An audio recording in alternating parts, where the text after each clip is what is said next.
All right. It says that we're live now. So, again, give us just a second, everybody. We need to make sure that we are actually live because it takes me a while to actually start broadcasting. I got a commercial for Candy Crush. No, we're not affiliated. That's just popped up on advertisement. So, give me a second, everybody, while we get everything ready for a live stream. I'm going to check my audio real fast. So, give me a second, everybody. All right, I've got audio on my end. All right, guys, welcome back. Survival Living here. Now, I do have two really good guests here. One, Ryan, is a very good friend of mine for a very long time. And, of course, we also have Praxis Prepper, who we've started working with a while back. If you guys remember the Alien Invasion series that he came out with a few years ago, that's what really got my attention, and that he was on Canadian Preppers doing the yoga martial fighter thing. But anyway, I remember that. Yeah.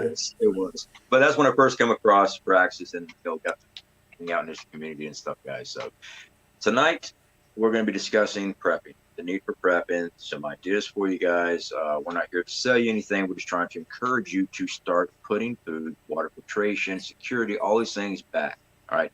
Each of these guys have their own YouTube channel. They've been on YouTube for a good while now.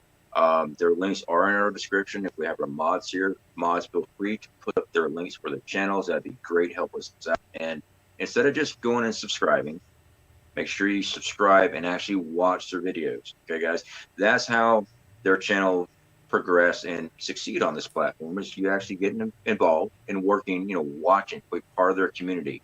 And both these guys are really good guys. That Ryan guy, he's kind of scared because of the beard, so it'd be fine.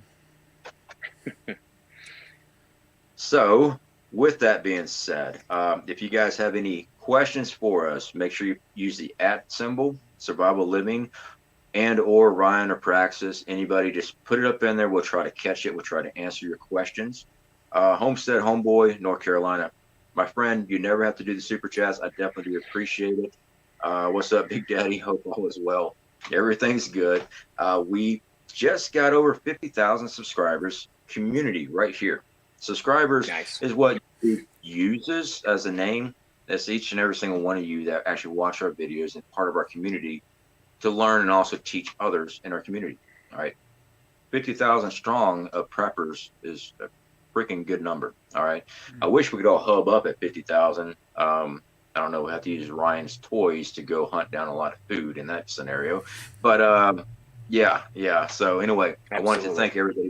We're going to be working on a celebration video in the near future. I wasn't expecting 50,000 right yet, so everything kind of got backed up with all my filming, but we'll be getting something out there. So let's go ahead and talk. Crafty Veteran, good to see you, brother. How are you doing? Led Zepp Girl, good to see you, my friend. I did get your message, so awesome that you're going to be out this way. That'd be awesome. All right. Again, guys, @ symbol for questions and stuff. So I want to throw some questions at these guys because I know who they are. They're preppers. They live what they are showing. All right. Praxis there, he's done everything from building his own homestead. I mean, he's filmed every single bit of it. Ryan runs his own YouTube channel. He also runs his own fire bang business, licensed dealer, and also prepping store supplies, the whole 9 yards. We all live what we're showing you, and that's what we found. We want to show you what can be done and what we're doing. We're not just talking heads up here to tell you need to be doing something. We're showing you it can be done and how we're doing it. And everybody has their own ways of doing things. So when it comes to prepping, guys, one of the first things I get asked all the time, where do you start? Now, for the experienced prepper, you got this down pat and no big issues. But for the new preppers, and we are reaching new people, the first thing, in my opinion, and this is open up to everybody, is some type of water filtration system, in my opinion. Now, there are many types of water filters out there. Of course, there are. You've seen me do the Sawyer products for years. I've used them for years for all my campouts and stuff. I got fresh streams, and I'm just trying to block out a bacteria to keep from getting Giardia. Live Straw also makes the same filtration system. These are the $20 deals, all right? And each one of these companies have their own major products to filter out heavy metals and chemicals and pesticides, but you're buying a different product line on that. Now, here on the channel, I went further with other affiliate programs for more heavy duty stuff. In my opinion, at least a $20 water filter that will filter out bacteria is a start. But that's not the end all be all, because those things will get clogged up. Just because you got one, it's not going to last you forever. Or it gets damaged or lost. And unfortunately, I've lost a lot of gear trekking through the woods. I've lost a lot of gear in my past as a train rider. It happens. You think that you'll be 100% situation awareness all the time, but when you're exhausted, beat down, you make mistakes. So that's my first thing, guys. I'm going to give it to you and give us what you think on the first item to start. Well, Brian, do you want to start? Sure, yeah. I think you're right on. I mean, anywhere you look, anything you read, whenever you're looking at like a major SHTF type event, the first thing that comes up is like clean water. That's what's going to get most people. For me, I think, like you said, the Sawyer products are great. A lot of those $20 filters and stuff they're pretty decent for what they are. I keep a bunch of them. A lot of times too, I'll end up, you can snag stuff like that sometimes in Black Friday deals online, like these really random times where like they're whatever, 50% off or something. You just snag them. So I tend to have like a bucket full of that type of stuff out in the shop. And that's kind of my backup thing. I do have a still here. I use that quite a bit to kind of make sure that I'm dealing with decent water, but we've got our own well. So for me, I'm kind of in a little bit of a different situation. You definitely don't want to go without it, but that's what I find is keeping as many of the little units as I can around, especially if you're going to be on the go, but then having something major for your house is a great option too. And I like having the still. I like having it, the option to boil and collect it, remove the impurities and stuff like that. But I think water, of course, is one of the biggest things. Without that, it doesn't take too long, you know? Yeah.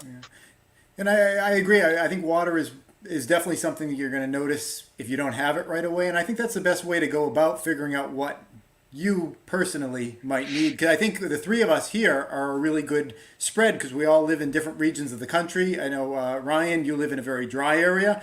I live in an area where you can probably see I'm shining. It's so humid here. You know, we're always getting tons of water here. So, you know, everyone is dealing with a unique challenge wherever you are.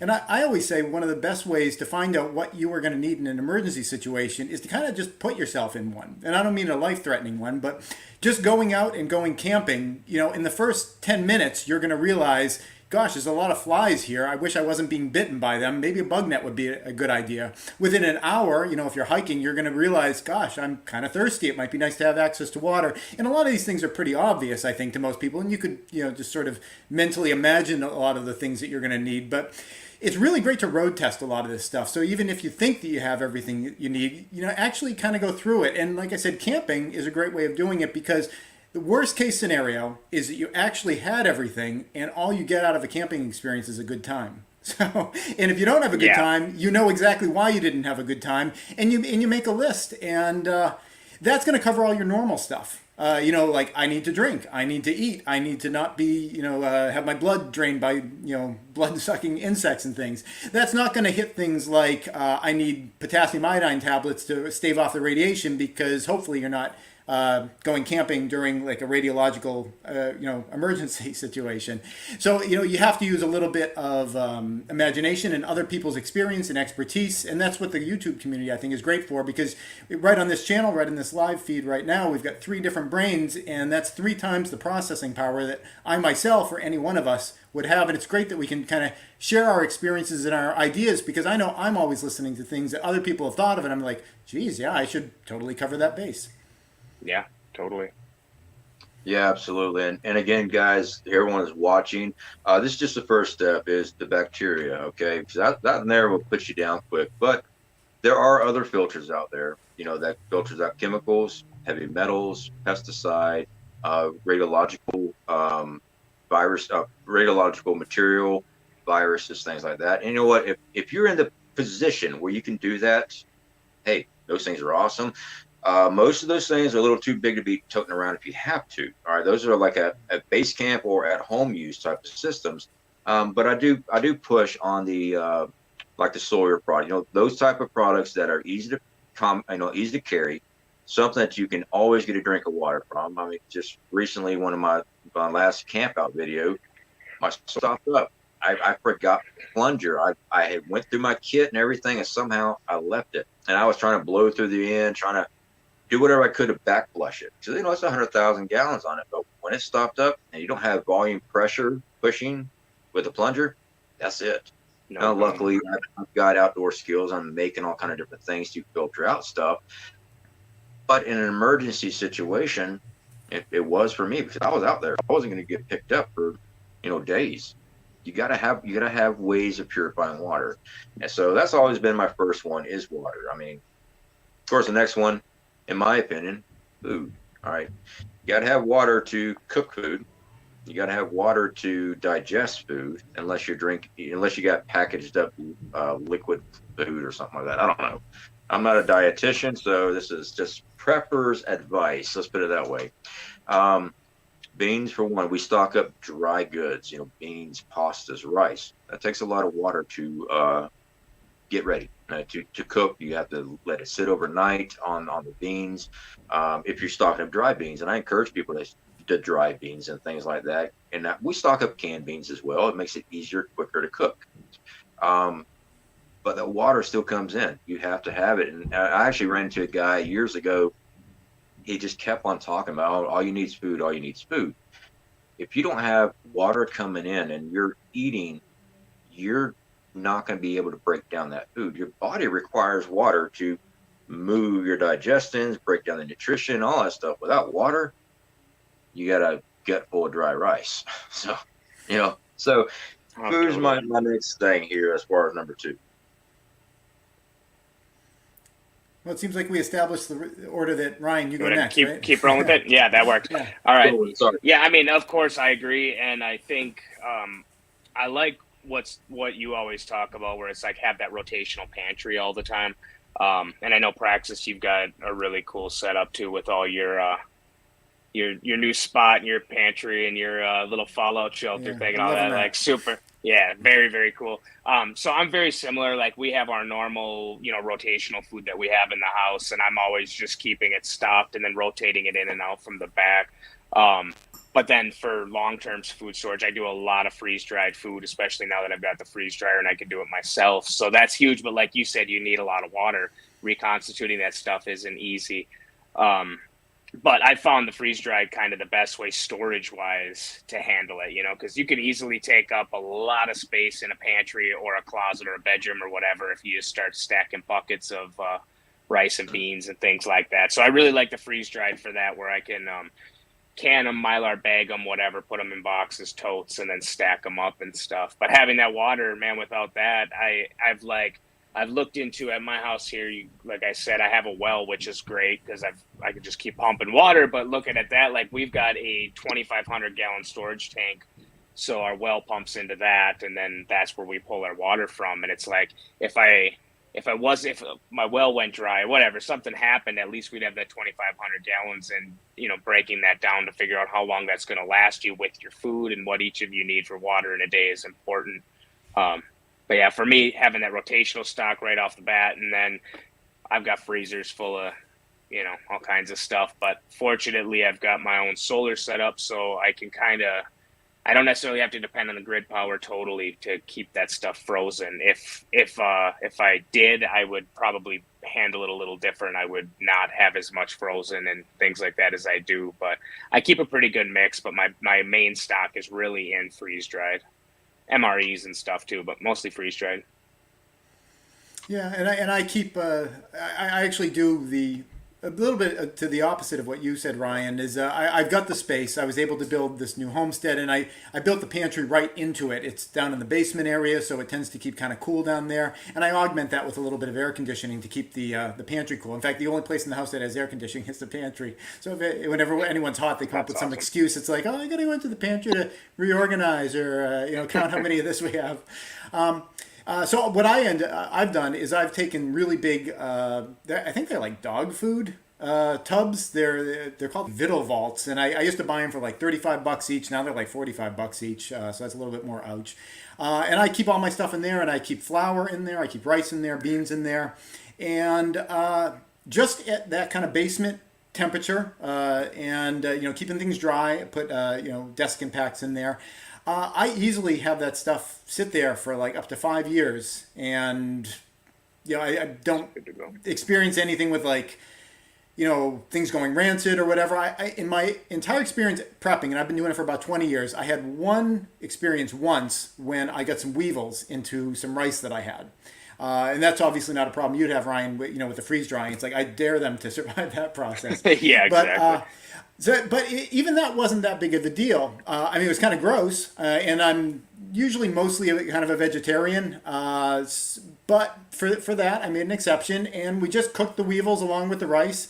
And I did some research, and I found out that the excrement of weevils, while kind of intellectually disgusting to be eating, isn't harmful at all. So we just cooked them along with it. It was a little extra protein, and I ended up taking them all and putting, they have those signs like outside the grocery store about like don't leave your dogs or your kids in the car. Well, I left my weevils in the car intentionally to cook them, so I could cook hundreds of pounds of rice in the car in the summer, and we took care of it that way. But that's the way that I've done it, and I definitely rotate through the pantry and try to really use. I try to store what I use because I think it just makes sense. If you're in an emergency situation, the last thing you want to have to worry about is altering your diet at the same time. It's like I'm stressed out, I got all these new routines, and on top of that, I have to learn to love, I don't know, some weird thing that you've never eaten before. So I try to really eat out of it, and it's also a way of kind of testing, making, seeing how things really, really last. Now, it's great to go to YouTube and listen to people like us to, get advice, but I really think that you have a much more intimate connection with the knowledge that you have when you've really earned it yourself. And you remember that time when there was X, Y, or Z product that you put on the shelf, and when you took it down, it was kind of rancid, and it's like, oh, that's gross. I'll definitely remember not to, buy that again and expect for it to last a long time. On the topic of water, I did want to just jump back in terms of, what I do is I have a lot of those beans in the rice, and they obviously do need a lot of water to reconstitute them. And I mentioned in my area, water's not that big of an issue. We have a stream running right through our property. We can just walk down and, complain as we do it in the middle of winter, but we have access to water if we need water. But when you're purifying water, you can kind of do it in different stages.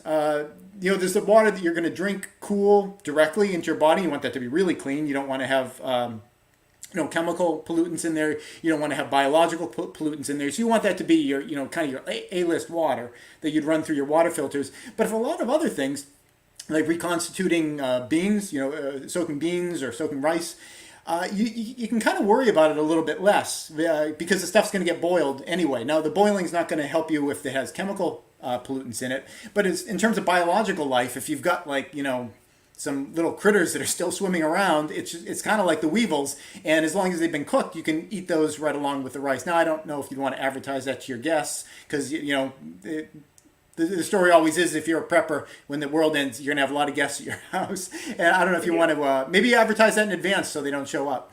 But in terms of water, for that A-list water, the best filter that I would really recommend, and this is from all of my experience camping, and again, that camping really gives you that visceral experience of what is it like to be thirsty. And there was one instance when I was camping, and I had trouble finding water. We got to the camp at the end of the evening, our water bottles had run out, and we were in a low-lying area, so we anticipated there must be some water around here somewhere. I ended up jogging a mile up ahead on the trail, figuring I was going to come across something.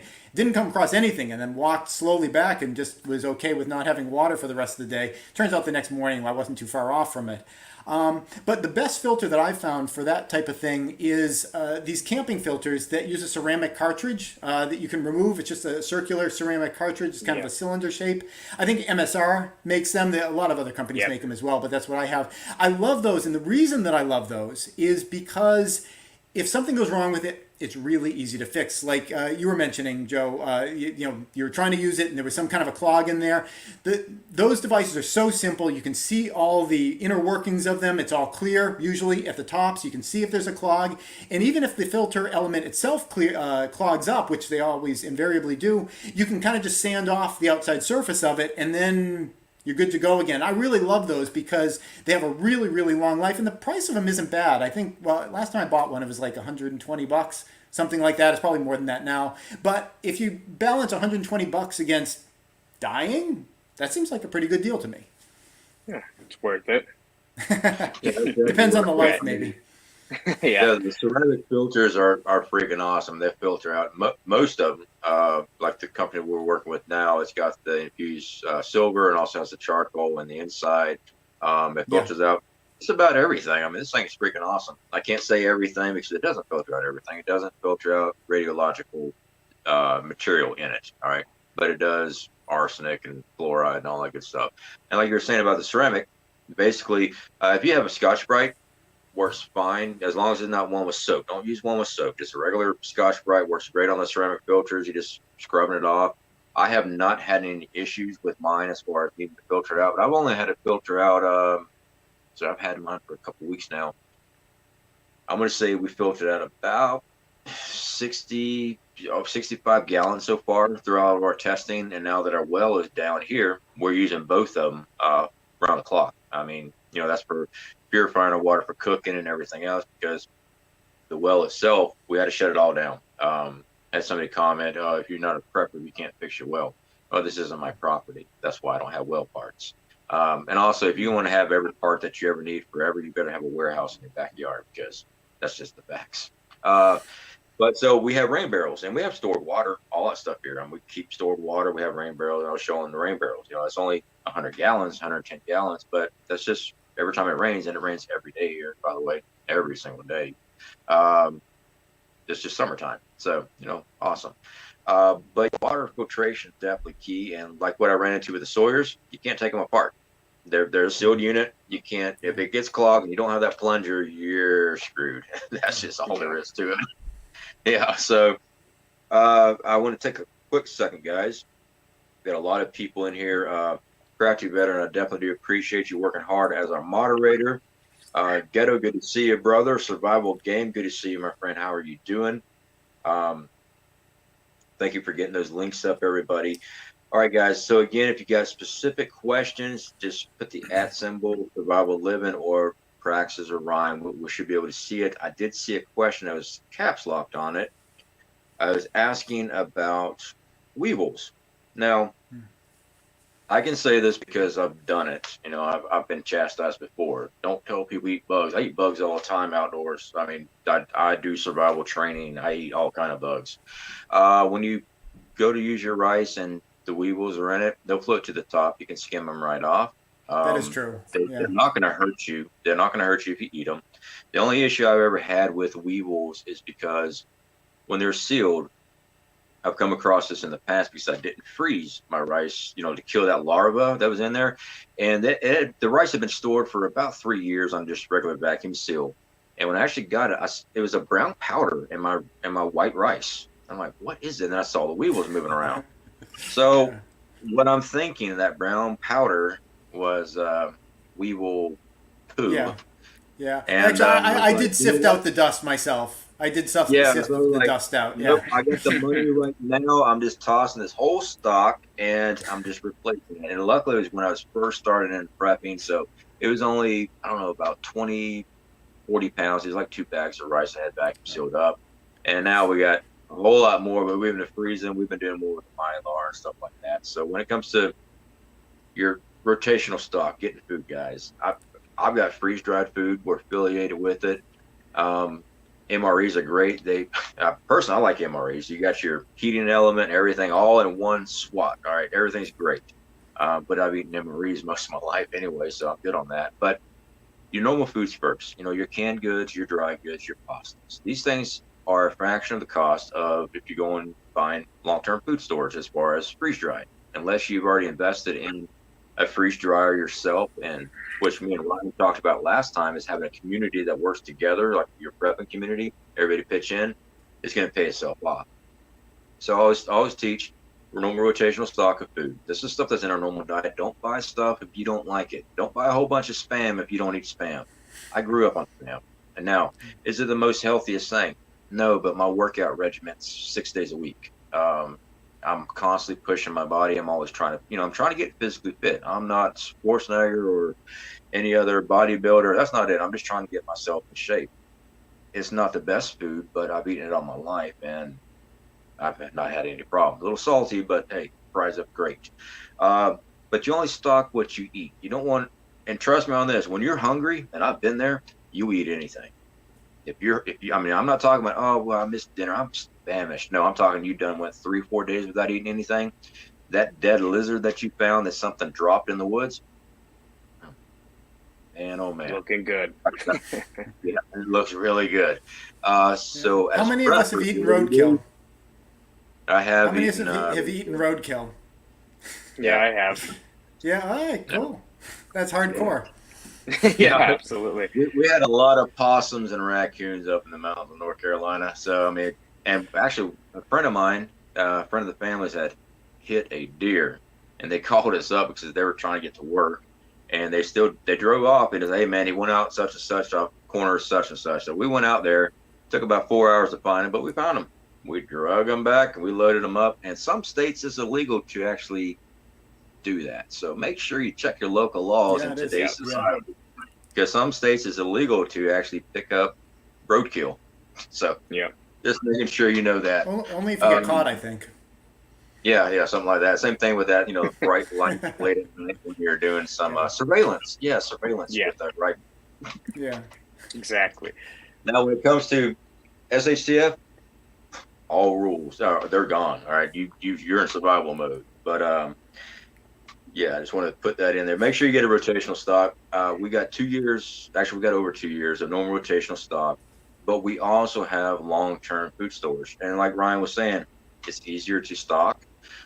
When it comes to canning, I know you got a lot of canned foods and stuff there, Praxis. This stuff is the skills that you need to learn. All right, we have canning machine, we have pressure cookers, we got a whole bunch of jars and lids. But in our living situation that we're at, my volume of food I can stock is better in long-term food and normal rotational stock, in which in my situation, a lot of it's going in the ground. I'm creating my own root cellars. One of the things I learned from Praxis over there when he did survival buckets in his first season of Alien Invasion made a lot of sense. And I've been testing those things out for years, and they work great. It wasn't my idea. That's why I always say we call them survival caches, survival buckets, a food drop. You have food in a position, and it doesn't have to just be food. It could be gear, medical equipment. When you get it down in the ground, you've created a artificial root cellar. All right, you've got it below that frost line. Temperature stays the same temperature there. To me, it's a great asset. It's a lot of work. It's a lot of work digging stuff up. It is. But that's why I push exercise and trying to get your body in shape, because when it comes down to it, guys, you've got to rely on your body. If you can't, it's going to be much harder. All right. And if you are disabled or something like that, work on building a community. Have somebody that's going to be coming to you in aid. You're working together, because a lot of people want to throw up their hands. Well, I'm disabled, I'm just not going to do anything. Never give up. Never give up. There's people that have made through so much stuff, and they've been physically messed up, hurt, injured, and they still come on top.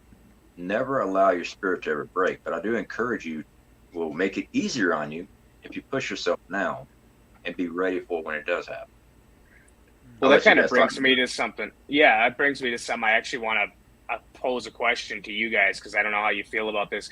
But one thing that I've noticed personally with myself is, like, I can be super gluttonous. I just like to eat excess food and, like, drink water like it's going out of style, whatever. So something that I've actually practiced over the last couple of years has been kind of just streamlining my diet and getting more used to eating. I don't want to say the bare minimum kind of thing, but not so much of just like shoveling my face full of food all the time and stuff like that, as a way to almost condition myself into, I guess if you're eating 3,000 calories a day and that's what you're used to drop down to 1,200 or something is going to be real hard to do. You're going to start going through your stock faster, things like that. So I don't know what you guys think about it, but that's something that I actually have done for myself, where I'm like, I'm not trying to starve myself out or anything, but just get myself used to kind of running on a little bit less. I fast 16 hours a day.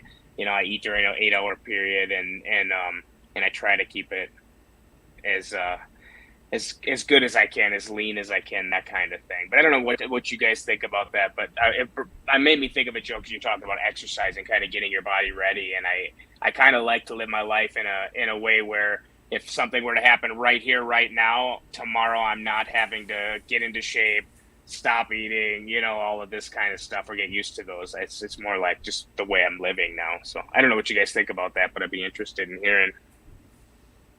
Joe, do you want to take that first? Oh, you go right ahead. I'm kind of curious what you got to say. Yeah, well, you can probably tell from my. I'm not sure how much of me is in here. I'm not. I'm a thin guy. I've always been thin. I kind of compare my body to like the Hummer of human bodies. It takes in a lot of fuel and it burns it incredibly inefficiently. And I, I've I've never had trouble with too much weight. I always am kind of on the lean side, and especially when I've been building houses. Like I'll get an injury and it'll just take forever to heal. So what I tend to do is it's always kind of a chore for me that I'm trying to wash my body with as much nutrients and protein and whatever that I can get into it. So I've never done that specifically. Although now that you bring it up, Ryan, that's you're absolutely right that if you can kind of train your body into that, it's not going to be as much of a shock for you. But what I do that you mentioned is try to live as much of my life now as though it is that kind of a situation. For example, the video that I just released tonight on my channel is about a bug out bag, and my bug out bag is actually my EDC bag, and I carry it all the time whenever I go anywhere. Not like a crazy way, like I go to someone's wedding and I have a backpack right on my back. But whenever I go on a hike, I throw that thing on my back. It's totally unnecessary, but I throw it on my back because it's the extra weight. And whenever I go for a walk somewhere, I throw it on there. And the excuse is, well, I got a water bottle right in there. I got some granola bars in there. And those are the things that most of the time I'm actually going for. But I keep all the other stuff in there, including like a camera for doing these kind of videos and a tripod and everything, just so I have that extra weight all the time. So if I was ever in a situation where I needed to carry it, it's not like suddenly that you have all this extra weight on your body. So I think it's a really great idea to try to style a lot of your lifestyle around that. And I do that at my home as well. Like we heat our house with firewood, and I cut all that firewood myself, and I split all that firewood myself. And I try to just do everything that I can so that when and if, and these days it's looking more like when than if, things go sideways, it impacts me much less. Like with COVID, it had like almost no impact on my life whatsoever. I know it was a big thing for a lot of people, and a lot of people were harmed by it. A lot of people lost family and their parents, and it was really psychologically difficult for a lot of people. But for myself, outside of feeling sympathy for what was going on for people, it was such a non-event because I've structured my life in a way where the idea of not going to the grocery store all the time, or the idea of having to deal with lockdowns, or the availability of toilet paper and all that kind of stuff, it made all that stuff a total non-issue. And that's one of the big benefits of prepping that I always pump to people. Yes, it might save your life someday, but every other day before that, it's going to make your life more convenient. It's going to make your life more relaxed. It's going to make your life less stressful. And those are all the benefits you get right here and now. Absolutely. Yeah. So, I'm sorry, I'm reading the comments here too. I got a couple questions that I will address after this. As far as cutting down your food calorie intake and stuff like that. All right, so I eat a lot of calorie intake right now because I'm doing a lot of heavy lifting. I'm trying to bulk up my body, build it up more, especially with my outdoor training and stuff that we're running with the business. I've got to be the guy that can pull everybody out no matter what. No matter where we're at, I've got to be there. So I'm pushing myself all the time. Now, everybody's body is different, so I can't say what's the best calorie intake for everybody. That's every individual is different. Like Praxis was saying, he burns off. So that's telling me high metabolism. When I got electrocuted, my metabolism went, that was it. I ate a Twinkie and I gained 20 pounds. So I eat a lot right now. But what we do with our preps, to me, makes more sense, especially if you have the room. I prep as many calories, as many proteins per day. That way I'm not without anything. I get training and preparing for shortages, but at the same time, I've lived a rough life. I know what it's like when you don't have enough calories, enough fuel in your body to fight off attackers, because I was hungry for days on end, or just completely beat down from walking nonstop down train tracks because I got dropped off in the wrong train and I've been out there for days, and finally I get jumped and just get my butt handed to me because I'm too exhausted to lift up my arm. I recommend keeping your body fueled. And this does cause a lot of things and a lot of arguments in the prep community, especially here online, that you need to be wearing clothes that are too big for you. You need to make it look like you're starving. You need to actually starve yourself so you look like everybody else. But this isn't going to be kumbaya time where people see you. I mean, I've seen in today's society where people jump you because they just think that you might have something, or that you just walked into the wrong area. And if you're calorie deficit, you're surviving off 900 calories. And by the way, your body's actually eating into yourself at that. That's pretty low. You don't have the energy or the stamina to fight this. And I get the equalizer, the tool equalizer that everyone has, something like that. But these people are going to have the same things. Being able to run at a fast pace, sprint, dodge, jump over things, dive under things. That's physical exertion. I think people need to be training their bodies now on that. And then you'll see, like you were talking about chopping wood. You know how much, if you've been doing that all day for 6 hours, whatever, yeah, it's right you are here. so hungry. You're hurting, you're hungry, and your body's demanding fuel to repair itself. So I say fuel up, prep with a high calorie intake, because when it comes down to it, and it just depends on the scenario, SHTF comes in many different forms, but a full collapse where now you're out there chopping wood and lugging water because you weren't quite prepared as you wanted to be, or your living situation never allowed you to store up a lot of water. Let's say you're in a little apartment complex, but you know that there's a water source that runs in your town 5 miles away. Well, you're toting 5-gallon buckets full of water there and back.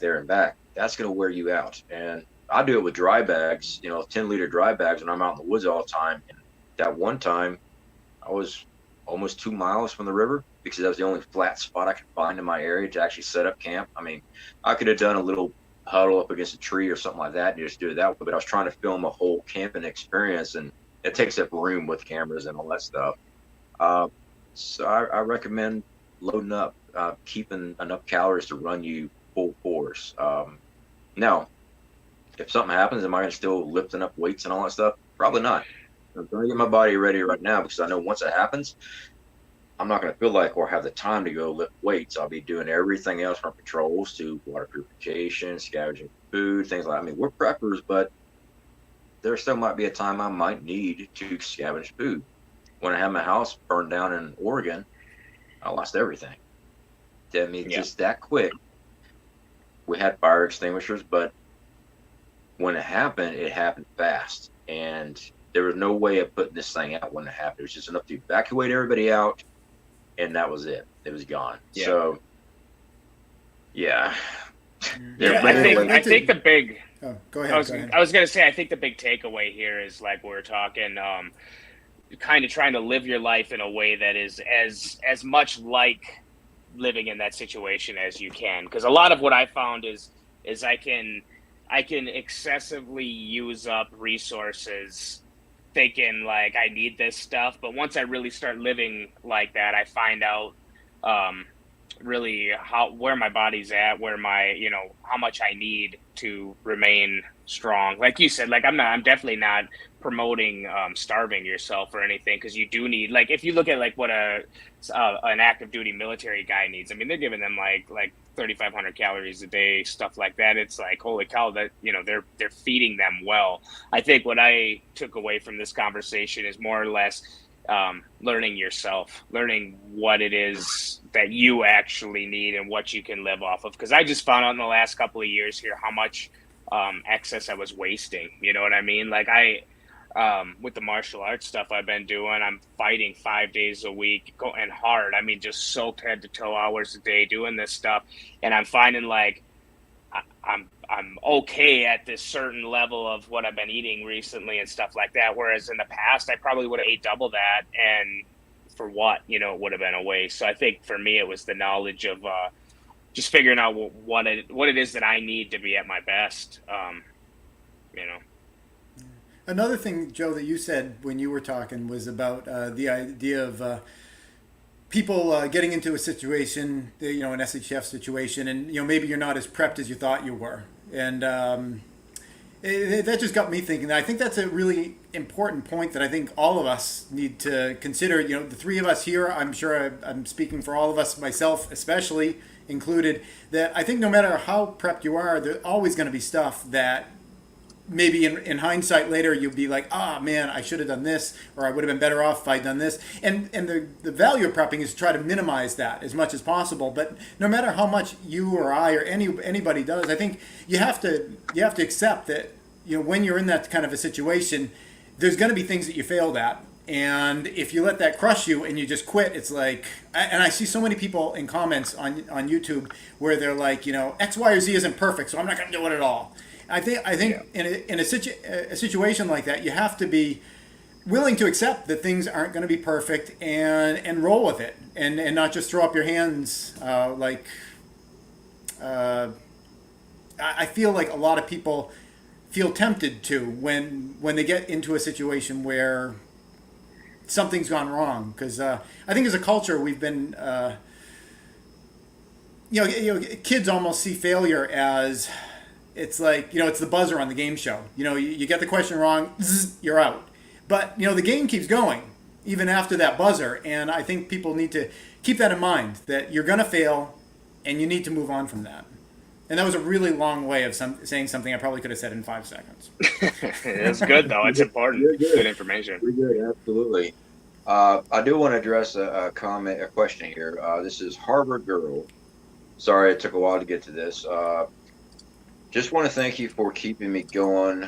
Got prepper fatigue, but I'm back in the game. Love your videos. And I've seen the comments of prepper fatigue. Oh, that wasn't a question. That was a statement. My apologies.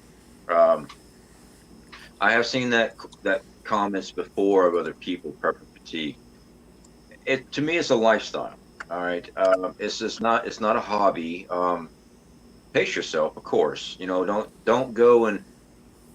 don't be fearful and take your life savings and just go, okay, something's going to happen. I'm going to dump everything I got in long-term food stores and everything, and then your bills are still coming in and stuff like that. Start your goals small. Now, do I believe something major is coming much sooner? Yes, I do. But I've covered even $5 a week storing. You know, you can get little bags of rice, or you can store up. You know, save up to get a 20-pound bag of rice. You can start small and build off of it, and you just keep building off of it. As an example, with our economic collapse stuff that we're doing with the precious metals, I don't have the money to drop $100,000 in precious metals. I'll take $200 a week or what extra I got, and I'll go buy an ounce, or I'll save up and then I'll buy a 10 ounce. It saves me on premiums. You know, it's a little bit cheaper for me to do it that way. That way I can put it back. Same thing goes with food preps. Same thing goes with solar and stuff like that. And I see a lot with like the solar generators, and I've got solar generators. I'm looking into checking out some new ones too. But if you can only afford a 300-watt one, all right, and that's a small one. I did a review recently on a company that contacted me, and I did a review. Did a fan for like 5 hours, all right. But what are you needing to run on that? What are you really needing to run? I'm showing the kilowatt meters. There's like $20. You plug in your appliances, and you can find out exactly what it is that you need. And these solar generators are, in my opinion, best for emergencies, for medical equipment, you know, like CPAP machines, something like that. Right then, if you don't have a solar grid built, all right, solar grid, you can build a solar grid pretty decently priced if you build it yourself, all right. Yeah. So when it comes down to this stuff, and you need, 1,800 watts during the day, but that's a $1,400 to $2,000 item. Don't go buy that 300-watt one because you feel like you need something now. Save up for it, but really make sure that it's what you need. Just like people say, I want to run a refrigerator.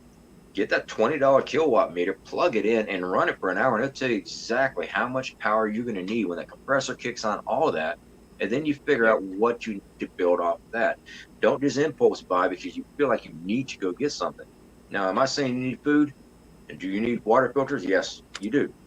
But don't go break the bank and put your family on Poor Street, because the bills still come in right now. Make sure you buy a little at a time. If you have the extra, I think most of us here learn how to sacrifice. We don't go to the movie theaters. A A lot of us don't go on vacation. I mean, I'm now at the point where I take my wife on vacation, which is like 20 miles from the house. We'll go to the beach. All right. That's our vacation. We're right here. But on our normal pay scale, even when I was working a regular job before I started doing YouTube, I would have to save up for it to even go on vacation in town, just for a night at a motel with on the beach and stuff like that. This is something we have to be, it's a prep. And, if you want to do stuff, it takes time to build up the money to do things. But when it comes to food, even one can of food just provided you a meal that you did not have. So in my opinion, it's a lifestyle. Don't get overwhelmed with it. Even if it's just, you're in the store, grab an extra can if you can afford it, put it back, put it in rotational stock. But as far as prepper fatigue, I get fatigued trying to chase down the news. Half the time, I go to channels like More People TV, More People News, because they condense everything down for me where I can hear it while I'm doing other things. I'm either laying out maps, and trust me, you need to know your local area. Get some topographical maps. You can get them from USGS. You can get them from Map Topo. Get some local maps. Even Google blow up Earth and all that other stuff, or whatever, the Google stuff. You can print these things off. Learn your terrain and actually take the time to study what's in that area. Is there a depot or something nearby? Is there a threat nearby? Is there something that probably will wind up getting hit and you're kind of in the way if the crowd comes through that way? Look at these things. And usually when I'm like listening to a live chat with other people on YouTube, I'm working. You might see me type in, "Hey guys, how's it going?" But I never respond anymore because I just got my earbud in while I'm working on something else entirely. It's a lifestyle. So I honestly believe something major's happened. I want to make sure I am on my A game for when it does. Is it tiring? Not when it's your life. And I'm not saying go live in a hut somewhere or in a cave somewhere. You can still operate in life. You can. I mean, we do. But your security for you and your family really needs to be priority. My opinion on that. And that went way off. I don't know why I was talking about that. No. That went way off. Yeah. Well, when I hear prepper fatigue, I'm never sure how to really interpret that. I'm the kind of person where I'm always looking for something to do. My boy has been in some classes for the week. I registered him for some classes at a local museum. And I was kind of stuck waiting on the campus. I brought some work with me, some books and things to fill up the time to make it useful. But I just hate sitting around. There was one of the employees at the museum pulling weeds out of the parking lot, and I don't know if I begged her, but I asked her very politely if I could help her because I just felt like getting up and doing stuff. I like to do stuff. It's just kind of my personality. But sometimes I do get into the situation where a project is so big, and you guys, I think Joe, you mentioned that I built a couple of houses in the past. I built 2 full-size houses and 2 mini houses. Best houses I've ever lived in my whole life. But when you're in the middle of a project like that, it's huge. It's absolutely huge, and it can be really overwhelming. And when I hear the word fatigue, that's oftentimes what I think of, when something's just so big that you feel like you can't bite a piece off of it because you don't really know where to start. And when I feel like I'm in that situation, what I just usually ask myself the question, well, what's the best thing I can do with my time right now? You look at the situation, and even if it's not like, in fact, I don't even like the word best. What's something useful I can do with my time right now? Because sometimes I know a lot of us get scared by the idea of, well, is this better to do now, or should I do this now? But what's something useful that I can do with my time right now? And I feel like that usually gets me going. And sometimes actually the answer to that question is nothing. I know one time when I was building, I was in a situation where, and I forget all the specifics, and it's probably good for you guys because it would just take 20 minutes to describe something very simple. But I was in a situation where it was kind of like, if I do this thing, it's probably going to cause a problem with this. And if I do this thing, it'll probably cause a problem with this. I was waiting on contractors to finish up a couple of things. I hired people for the site work. And when I got to the end of the thinking process, what I realized was that the best thing that I could do at that moment was to kind of sit back and just wait. And sometimes that's the correct answer, is like, sometimes the best thing you can do is something, and sometimes the best thing you can do is kind of sit back and see where things go. And it really depends on the situation. For a situation like, trying to get a food stockpile together, well, the best thing you can do with your time is maybe learn how to find some wild edibles. There could be things right on in your yard right now that you could make, food for yourself in the future. When it comes to trying to figure out what's going to happen in the future, like what's going to happen with this situation going on, I'm going to try to use keywords so I don't poison your channel, Joe. There's a situation halfway around the world in a country that begins with the letter U. And, if you're trying to figure out what's going to be going on with that, a lot of people stress themselves out and probably get that kind of fatigue feeling, like, what's going to happen? When's it going to all break open? And you look at the titles that people like us put here on YouTube, it's like 48 hours until blah, blah, happens. It can make it feel really overwhelming, but sometimes the situation like that, I think, commands that you just sort of sit back and understand, you don't always have all the information that you need to make a decision. And sometimes the best thing you can do is just sit back, wait, and see how things develop. Yeah, I agree. And I think like part of like this tunnel vision thing you can get, that can be a real problem too, because you I don't know, whatever, let's say you get into this certain kind of food storage that you're going after. You're trying to develop this big pantry full, and you're just over here focused on this one thing for months and months and months, and you start to get burned out, and you don't realize that there's this whole new system out there now that could make it a whole lot easier or something like that. So a lot of times what I try to do is not get too focused on one thing for too long, or if I start to get a little burnt out, I'm like, well, you know what, I'm going to learn how to go build batteries, or I like something new, and go down this other rabbit hole or avenue and start learning something new. And then all of a sudden it's like, oh, wait, I could use that to make this easier or something like that. So I know I usually don't get too prepper fatigue. I don't get that, but I like doing this stuff. I grew up out in the middle of the woods, and it was all like farming, hunting, fishing, camping. That was all we ever did. That's all we ever wanted to do. So a lot of this stuff for me is like, oh, that's super cool. I don't get it a lot, but I do get the thing like Praxis is talking about, where you're stuck on one project for 2 years building this new homestead thing, and it's like, oh my God, again, another day of this. And I can see I get a lot of that, so I have to keep my mind busy, and a lot of times it's doing crazy stuff that they're like, you're doing what now? And I'm like, I don't know, I just ended up there somehow, and now I'm doing it. But my mind can be my own worst enemy a lot of times. I think we all have gotten that from time to time. Yeah. And just so everybody knows, Ryan there gets a brand new solar generator and takes it apart.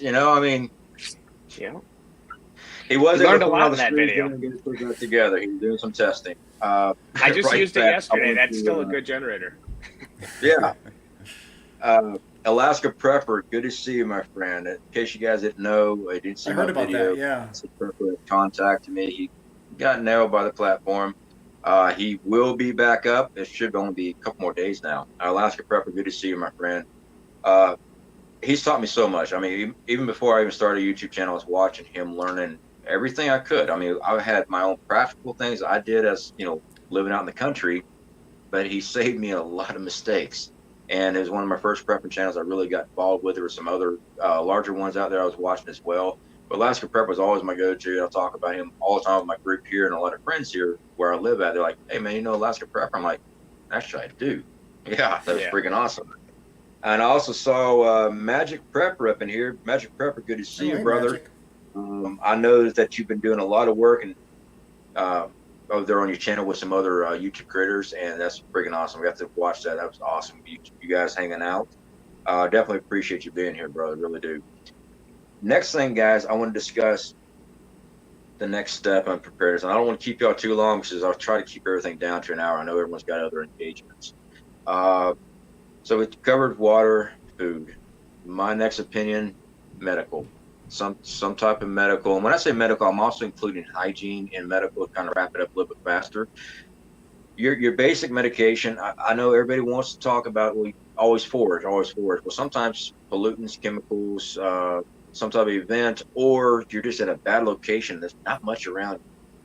Stocking up on medication, especially if it's something that you need to sustain your life in today's society. All right, if you're on a certain type of medication, some of these medications you can stock up on. Now, there are some that has different type of stuff that you just can't get hold of. I've run into that with family members. We just can't get certain things. If you have the availability to stock up on these medications, I encourage you to do so. All right, like with diabetes medication, insulin.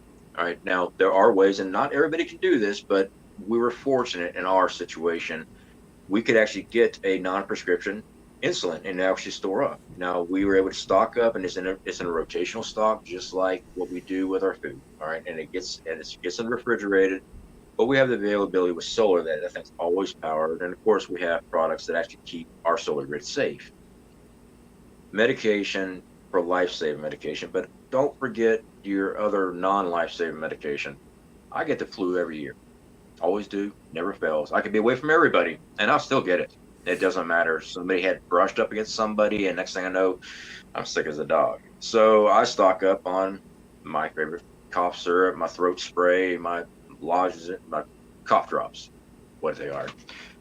We stock up on those because I know I get that every year. It doesn't cure me, but it helps me with my symptoms. All right, just fast I can operate. And I've tried many different natural remedies, but for myself, that clears my head along enough where I can actually still function. So medication like that, back and pain medication stuff, because if you're getting old, like me, I get that. I trust it. I am old and I hurt with all the injuries. Having, some type of pain medication that's over the counter and having stocked up on. Canadian Prepper did a video a while back talking about medication and the actual shelf life of it. It lasts much longer than what they're saying. And again, comes into storage, how you store your stuff. But, we recently did some videos on Jace Medical. I didn't get affiliated with them because I'm trying to stay away from the medical stuff because of the platform. They nail you all the time. So I'm not a medical advice. I don't give medical advice. I'm not a medical profession. I just tell you what we're doing. We're stocking up a lot of stuff. But, we started stocking up on the Jace Medical antibiotics, just so we had it on hand in case something happened. But we could only get a certain amount of prescriptions from them because it's a prescription medication. Things like that, I encourage people to definitely get your medical, of course, after your water, after your food. As far as how much food you get, I just give you an example of what I've got. I cannot tell you how long because scenarios are different. We don't know what's exactly coming. We just know a lot of things can actually fall into place and it be huge, or it could just be a few years. It could be many different things. So we try to keep 2 years stock of normal, and then we got in a rotational stock. Seeds and stuff, that's after my medical, because 2 years supply, my medical will be probably non-existent after 2 years. I mean, to be honest, pharmaceutical stuff takes a lot of room, and I just don't have. I got enough to last maybe 2 years. And that's it. Not insulin. Which I'm not on insulin, but I do have family members that are. That's only good for like a year, and then it starts losing potency, and you have to use even more of it. So that's just one of those harsh realities of SHTF. A lot of people will pass without medication, and a lot of people are dependent on it. A lot of people don't need it, but there are a lot of people that do need certain medications. So give that to you guys. Well, I kind of the same thing, like the most like over-the-counter remedies stuff. I'm always jumping down the clearance aisles and stuff, or like just keeping my eyes peeled for things. And so if I see stuff on sale, I'm just throwing it in the cart. I keep buckets out in the garage, out in the shop where it's kind of climate controlled, cool, keep them stored.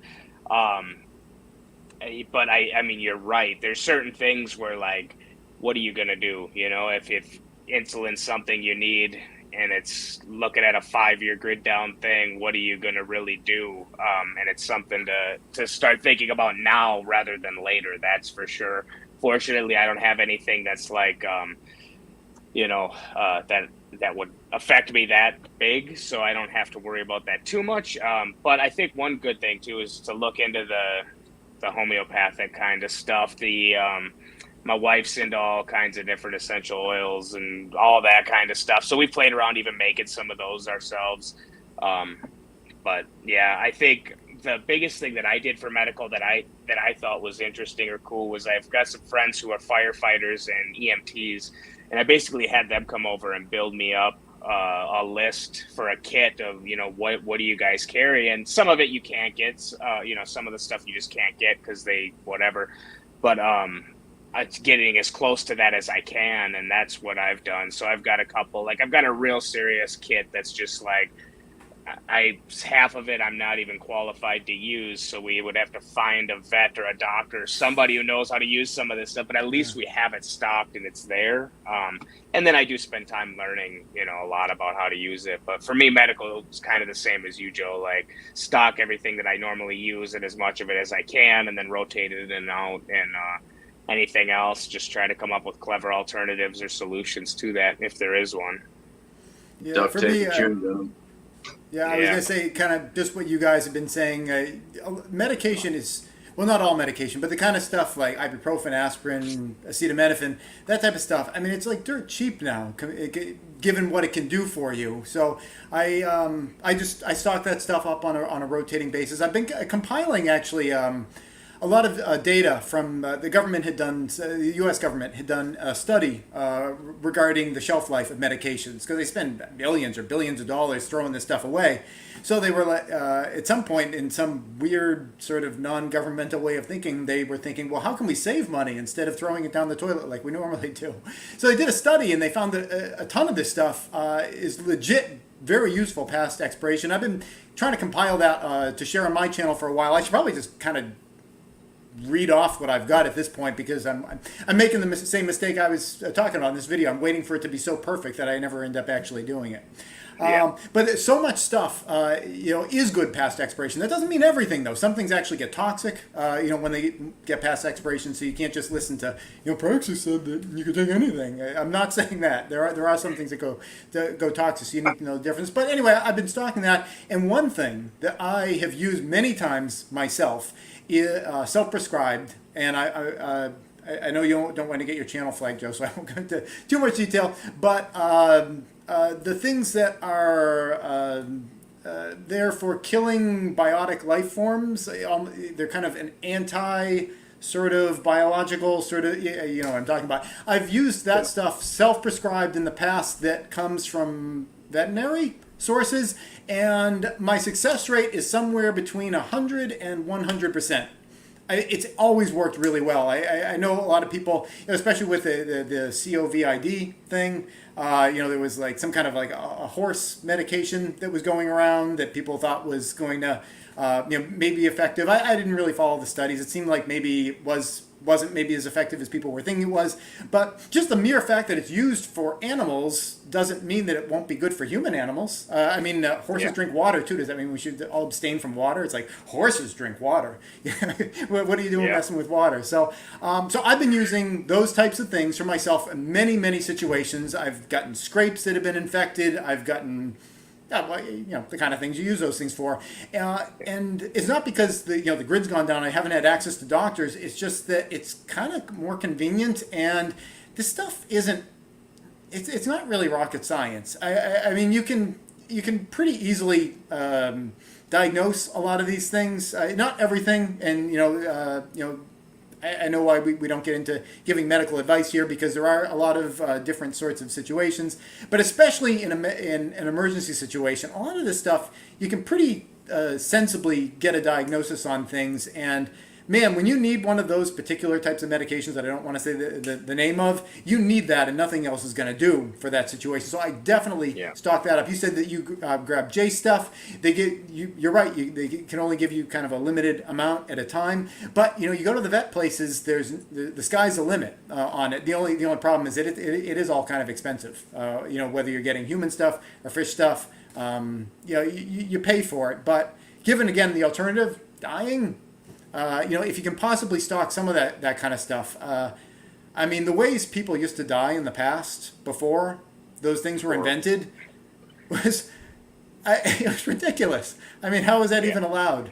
But so it's nice to have that kind of stuff, I think. So I would really recommend that. And to springboard off one last thing that you had said, Ryan, about the homeopathics and everything, I think a lot can be said for just general health and fitness. You can't fix every health problem with getting more exercise. If you got a broken leg, you can't just be like, well, you just need to run some more laps on that broken leg, and it'll just heal right up. It's not the solution for everything. But generally, if you're in better health, if you're getting yourself fit, honest to God, that and lowering the stress in your life, both things that prepping can provide for you by getting more physical activity, doing prepping activities, and getting kind of the stress relief that prepping can offer to your life. Those two things together, you know, stress and bad health are just such a source of so much disease. And I know in our society we like to kind of pinpoint, well, this disease came from this germ or this disease came from that germ. And yeah, I mean, that was kind of the final domino. But if you get your body into a situation where you are generally in better health, you know, those things aren't going to hit you as much. They're not going to hit you as often. And I mean, those are all really great attributes, especially in an emergency situation when you need to be at the top of your game. Yeah, it's a really good point. No, I'm telling you, duct tape and chewing gum, but I am not a medical professional. I fixed a lot of things with duct tape and chewing gum. Yeah, fixes a lot, fixes cars, you name it. It's awesome. So guys, we're over an hour, and I know you guys have previous engagements, so I'm going to wrap this up right fast. Everybody, if you have not been to these guys' channel, definitely do me a favor, get over there, subscribe, and actually watch their videos. All right, engage in the comment section, give them the thumbs up and stuff, share their videos. That's what helps build their channels. I know my buddy Ryan here has been in the shadow section of this platform for a long time. Basically. Yeah. And Praxis, I don't know what's going on with you because I learned so much from your channel. I don't know. Maybe it's because the title of Soy Boy that you put up there with your tag. I don't know. And I laughed my rear end off when I saw it the first time. Like, holy crap. It was the funniest thing I've ever seen. I think we all know in our culture, as a middle-aged white man, I'm the nexus of all kinds of discrimination. I think it's certainly that. For you guys who don't know my channel, I'm joking. I'm being facetious. Yes, I have a lot of benefits in my life, but love from YouTube isn't one of them. No, it's not. Like I said, guys, I know these guys. I enjoy working with them. I stand behind their channel. I stand behind what they're teaching on their channel.